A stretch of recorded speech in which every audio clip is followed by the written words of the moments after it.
Bem-vindos, pessoal! Então, na aula de hoje, nós discutiremos mudanças de coordenadas. Um breve plano do nosso vídeo a gente vai começar com uma breve motivação de por que a gente vai estudar isso. Depois a gente vai apresentar a noção formal para essa disciplina de sistemas de coordenadas, para então entender como que vão funcionar as mudanças de coordenadas. Por fim, a gente vai falar de sistemas de coordenadas ortogonais, que vão dar para a gente uma forma de simplificar um pouquinho nossas contas. E por fim, a gente vai dar um exemplinho disso, de sistemas de coordenadas ortogonais, falando um pouquinho sobre rotações, ok? Então, começando com a nossa motivação. Então, começando primeiro com uma motivação. Para apresentar a motivação para vocês, vamos primeiro relembrar alguns conceitos aqui que foram apresentados nos últimos vídeos, certo? Bem, vocês já sabem o que é uma base para um espaço vetorial. Então, uma base ele é um conjunto linearmente independente de vetores que geram o meu espaço vetorial, certo? Vocês aprenderam que a gente não tem uma única base, mas que o número de vetores numa base para um espaço vetorial com dimensão finita é sempre o mesmo, certo? A gente também viu que as coordenadas de um vetor com respeito a uma base, elas vão ser os escalares que multiplicam os elementos da base para obter o nosso vetor. O que isso quer dizer? Vamos tentar ver esse exemplo aqui. Se a gente considera a base 1, para R2, então as coordenadas do nosso vetor 2, eles vão ser o quê? Os caras que multiplicam os elementos da base, que nesse caso vão ser 1, que multiplica o primeiro elemento da base, e esse outro 1 aqui, que vai multiplicar o segundo elemento da base. Então, quer dizer que o 2, ele vai ter coordenada 1 nessa base diferente aqui do R2, certo? O que é importante a gente prestar atenção aqui? Quando a gente está falando em mudança de base, a gente não está fazendo mudança nenhuma com o vetor. Então, o vetor 2, na base canônica que a gente conhece, em R2, é o mesmo vetor que o vetor 1. E isso não pode gerar confusão, isso tem que estar claro na cabeça de vocês, ok? Então, nesse vídeo, o nosso objetivo vai ser estudar um método sistemático para a gente fazer mudança de coordenadas dentro de um espaço vetorial. Só que eu ainda estou devendo para vocês explicar por que a gente quer fazer isso. A gente vai fazer isso porque muitas vezes a gente escolher um sistema de coordenadas adequado para um problema que a gente quer resolver vai facilitar a nossa vida no número de contas que a gente quer fazer. Um exemplo que vai ficar bastante claro vai ser quando a gente for querer estudar e classificar cônicas. Então, na aula de cônicas, vocês vão ver aplicações desses conceitos. Mas vocês podem pensar que essa simplificação com o sistema de coordenadas que a gente está fazendo é análogo a gente querer encontrar um sistema escalonado para o sistema que a gente quer resolver, de forma que a gente faça menos conta para encontrar quem são as nossas soluções do nosso sistema linear, certo? Então, basicamente, a gente quer fazer mudança de coordenadas para que a gente possa fazer menos conta, para que a gente possa resolver os problemas que vão aparecer de forma mais fácil, correto? Bem, então vamos apresentar o que é o conceito do que é um sistema de coordenadas, ok? Então vamos estudar agora mudanças de coordenadas. Então, dado um sistema de coordenadas onde eu fixei a minha origem O e fixei os vetores 1 até o N, como que eu faço para encontrar as coordenadas de um ponto P dentro do meu espaço vetorial nesse sistema, com respeito a esse sistema de coordenadas? Bem, então o que a gente está querendo fazer é conseguir escrever o vetor OP como combinação linear dos vetores da minha base, ou seja, como combinação linear de 1 até o N, certo? Mas isso, o que é? Isso é encontrar valores x1 até xn, de modo que quando eu multiplicar x1 pelo vetor 1, multiplicar x2 pelo vetor 2, até multiplicar xn pelo vetor n, eu consigo obter o meu vetor OP, certo? Mas, percebam que isso é um sistema de n equações nas incógnitas x1 até xn. Por quê? Porque quando eu multiplico x1 pelo meu vetor 1, eu estou multiplicando x1 em cada uma das entradas do meu vetor 1. E eu tenho n entradas, certo? Então, eu consigo reescrever essa minha equação em forma matricial de sistema de equações lineares. Como? eu posso escrever o meu vetor x como matriz coluna, onde eu coloco as entradas x1 até xn, para fazer o papel das minhas incógnitas da minha equação. Eu posso escrever uma matriz Q de ordem n por n, onde em cada coluna da minha matriz vão ser as entradas dos meus vetores ui's. Então, na primeira coluna vai ser as entradas do vetor 1, a segunda coluna vai ser as entradas do 2, até a enésima coluna vai ser a entrada do n, e vou escrever B, uma matriz coluna cujas entradas são as entradas do meu vetor OP, certo? Então, a gente tem que, quando a gente escreve dessa forma, a gente vai ter que o nosso sistema é representado matricialmente por Q, que multiplica X, dando a minha matriz B, ok? Bom, percebam aqui que como a gente tem que as colunas do meu Q são todas linearmente independentes, a gente vai ter que o determinante da nossa matriz Q é necessariamente diferente de zero. Isso vai implicar, então, que Q é uma matriz inversível, e daí o nosso sistema vai admitir uma solução única, da forma Q é menos 1, que multiplica B. Então, agora ficou muito fácil a gente aprender a fazer mudanças de coordenadas, conseguir escrever um ponto com as coordenadas de um sistema dado, certo? A gente vai ver um exemplinho disso acontecendo agora com uma continha, com o nosso primeiro exemplo, para ficar bastante claro, para fixar bem o que a gente fez. Então, vamos agora para um exemplo prático de como a gente vai fazer essa conta, certo? Então, vamos voltar para o primeiro exemplo desse vídeo. A gente quer encontrar as coordenadas do ponto P, que é igual a 660, no sistema de coordenadas onde a origem é 3, 4, 5, e os vetores da base são 1, 1, 0, 1, 1 e 0, 0, 1, correto? Então, a gente viu que a nossa matriz Q, ela vai ser dada pelos vetores da base quando a gente coloca nas colunas dela. Então, o primeiro vetor da base é 1, 1, 1. O segundo vetor da base é 0, 1, 1. E o terceiro vetor da base é 0, 0, 1. Correto? O nosso sistema linear, ele vai ficar de que forma? Para conseguir completar ele, a gente ainda precisa do OP. Então, o nosso vetor OP, ele vai ser dado pelo quê? As coordenadas do ponto, 6, 0, menos as coordenadas da origem. Isso daqui vai me dar o quê? 3, 2 e menos 5. Então, nosso sistema vai ter qual cara? 1, 1, 1, 0, 1, 1, 0, 0, 1, que multiplica x1, x2, x3, e isso vai ter que me dar o vetor OP. Como a gente viu, o determinante desse cara é diferente de zero, então basta a gente inverter ele para encontrar a solução do sistema, certo? Para não roubar tempo demais do nosso vídeo, eu já inverti a matriz. A nossa matriz inversa vai ser essa matriz aqui.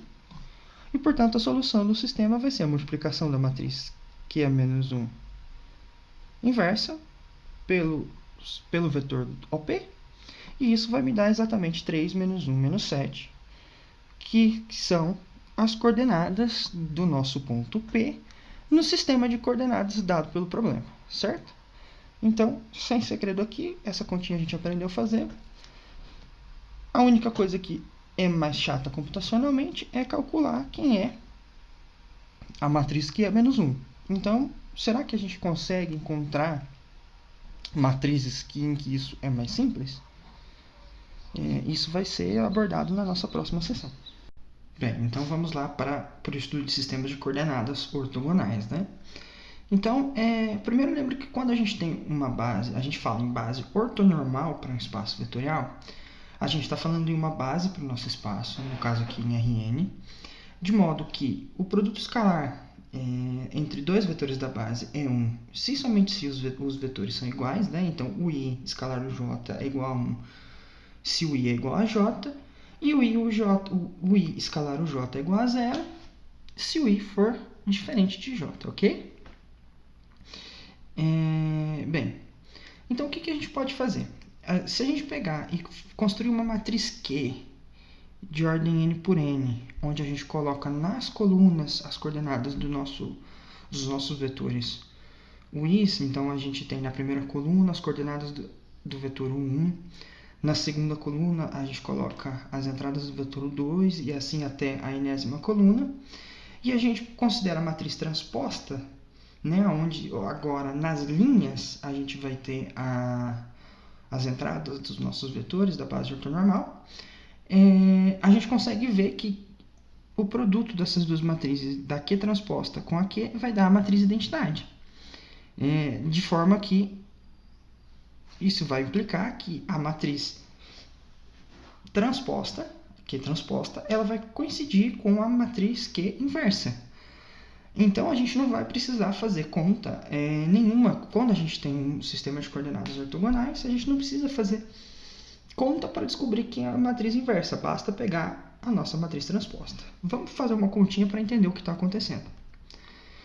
Então, vamos pensar em R3. Então, considera o 1 com entradas o 1, o 2, 1, 3.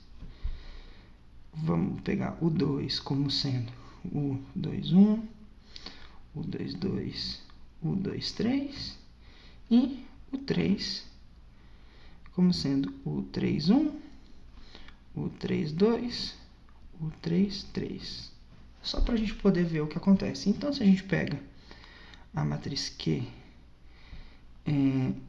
eu estou dizendo que eu estou pegando os vetores U's nas colunas, então eu vou ter o 1, o 1, 2, 1, 1, 3.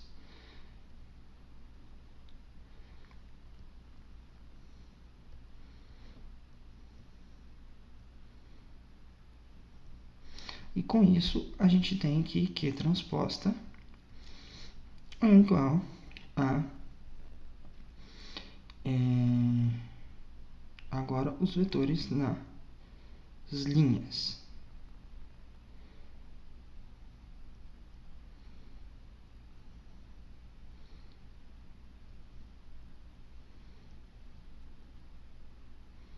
De modo que quando a gente faz Q transposto vezes Q, o que vai acontecer? Na primeira entrada, a gente vai ter o quê? O 1 que multiplica o 1, o 1, 2 que multiplica o 1, 2, 1, 1, 3 que vai multiplicar o 1, 3. Então, a gente vai ter o produto escalar do vetor 1 com ele mesmo. Opa.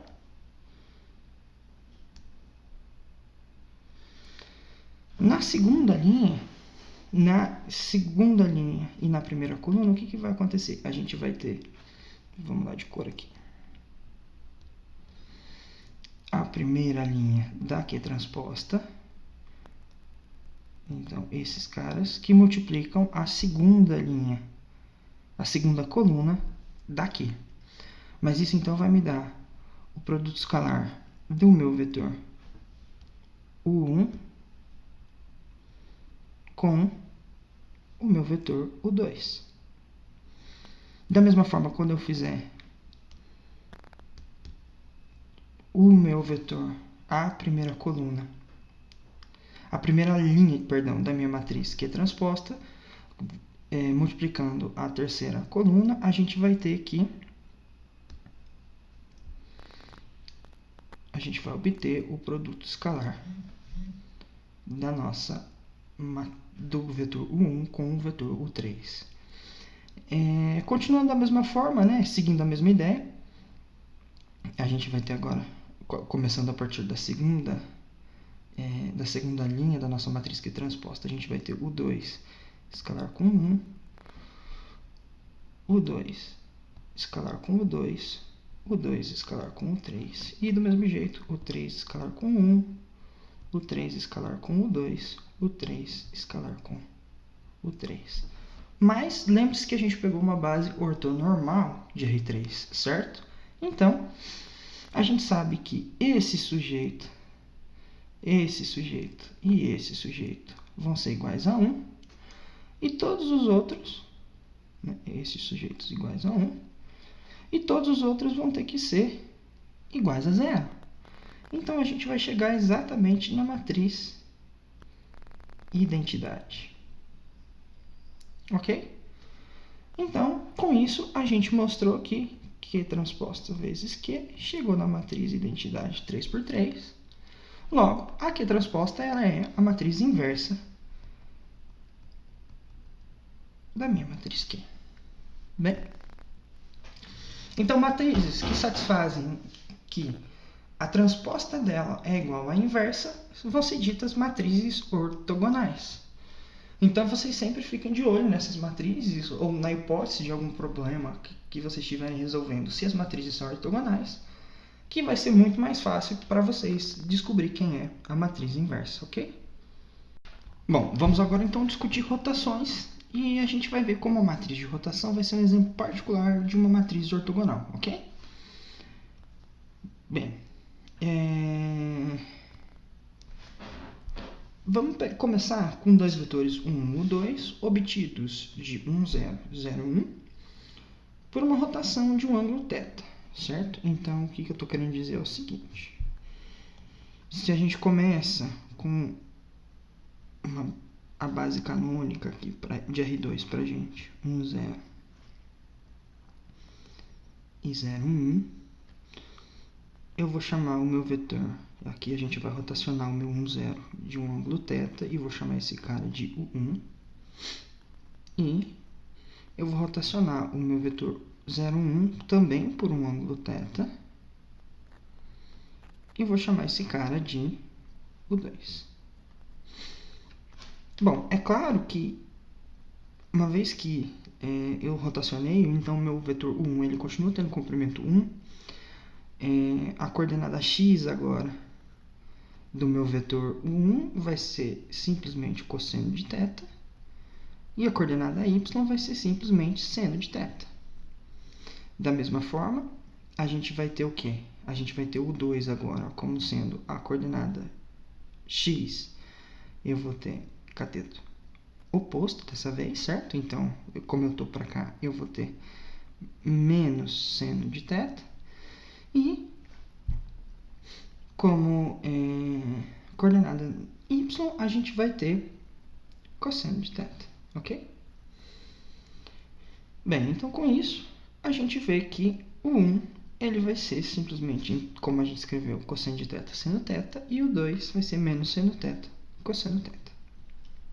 Percebam que se a gente escrever aqui Qθ como sendo colocando o nosso vetor U1 na primeira coluna e o vetor U2 na segunda coluna, se a gente multiplicar a transposta de Qθ por Qθ, o que vai acontecer? Bom, a transposta de Qθ a gente vai ter cosseno θ menos seno θ, seno de θ, cosseno de θ, tudo isso que multiplica cosseno de θ, seno de θ, menos seno de θ, cosseno de θ.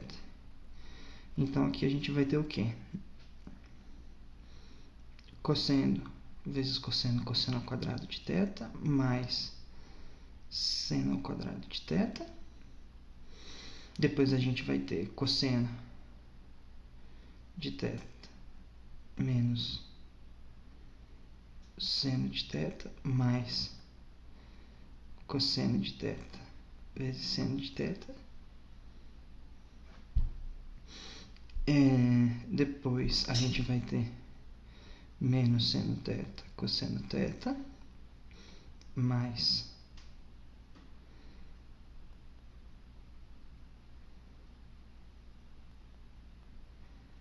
cosseno θ, seno θ. E por fim a gente vai ter seno ao quadrado de θ mais cosseno ao quadrado de θ. É claro que vocês já sabem que essa matriz a gente vai ter que esse cara é igual a 1, esses se cortam, e esse cara também é igual a 1. Então a gente vai ter a matriz identidade. Dessa forma, então, a gente vê aqui que a θ é de fato uma matriz ortogonal, e ela é conhecida como matriz de rotação pelo nosso ângulo θ, certo? Bem, então isso conclui a nossa aula de hoje, o nosso vídeo. Para dúvidas e exercícios sobre este conteúdo, vocês podem visitar a página da disciplina lá no Moodle, lá na página da Metaturma, ok? Então, até a próxima.